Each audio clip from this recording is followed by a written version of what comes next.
Olá, Júlio. Inês Maria. Chama-se Micah Johnson, o homem de 25 anos que matou há dias 5 polícias em Dallas. Micah Johnson foi descrito como um solitário, mas também como alguém calmo, descontraído e simpático.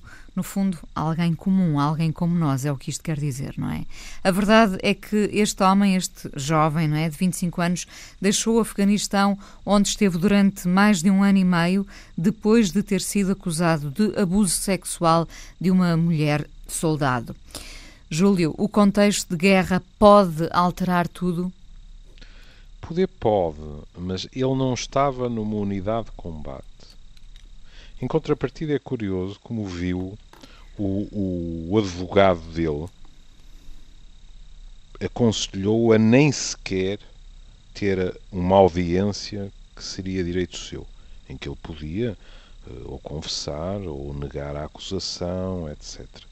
E vou citar as palavras do advogado: não gostavam dele, isso ficou bem claro ao falar com o seu comandante. E, portanto, ele aconselhou a pôr-se a milhas, o que para todos os efeitos é um bocado estranho, não é? Porque se a acusação era forte, ele deveria ter sido punido, não é? Se a acusação eventualmente era falsa ou fraca, isto é qualquer coisa que qualquer um de nós viveria de uma maneira, no mínimo, humilhada, talvez. Não é? Mas depois tudo aquilo que vamos colecionando, como uma espécie de velho jogo do anelzinho, vai no sentido que disse, e depois vêm outras coisas. Os pais dizendo que ele estava revoltado contra o governo, etc, etc. É perfeitamente legítimo que nós tenhamos a nostalgia, nestes casos como noutros, de tentarmos encontrar um porquê, ou até mais do que um. Pode não haver nenhum.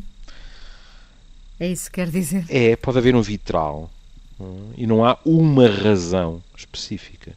Significa isto que nós não devemos tentar encontrar sinais de maneira nenhuma.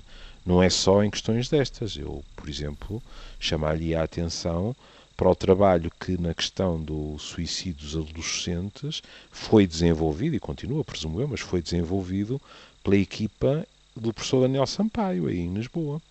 Ou seja, sinais de alerta que nos permitem intervir e poder até evitar determinadas situações. No entanto, este rapaz já podia ser o mesmo antes de ir para o Afeganistão, já podia ter este quadro. Já podia. Porque, por exemplo, a questão, alguém diz que ele estaria irritado com a questão dos negros, etc. É óbvio que não aconteceu no Afeganistão. É qualquer coisa que é um problema interno dos Estados Unidos. Mas aquilo que eu gostaria de deixar, digamos assim, claro, e que no fundo você já sublinhou, são pessoas como nós. O que acontece é que essa pessoa que, no dizer de um dos amigos, jogava basquetebol e até bem com ele ao fim de semana, etc., tinha ao mesmo tempo no seu apartamento o manual de atirador furtivo, os snipers, como eles dizem, que lhe permitiu num primeiro momento até enganar a polícia, que pensou que estava a contas com 2 ou 3 atiradores quando era apenas um.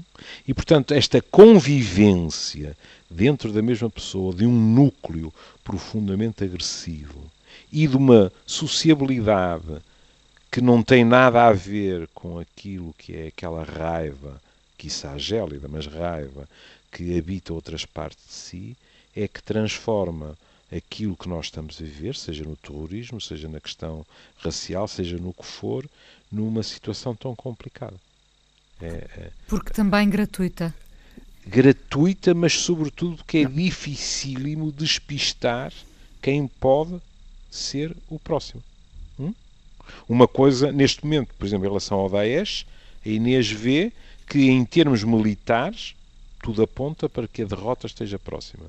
Agora, estes focos espalhados pelo mundo, é muitíssimo difícil contê-los. Um beijinho, Júlio. Beijinho, até amanhã.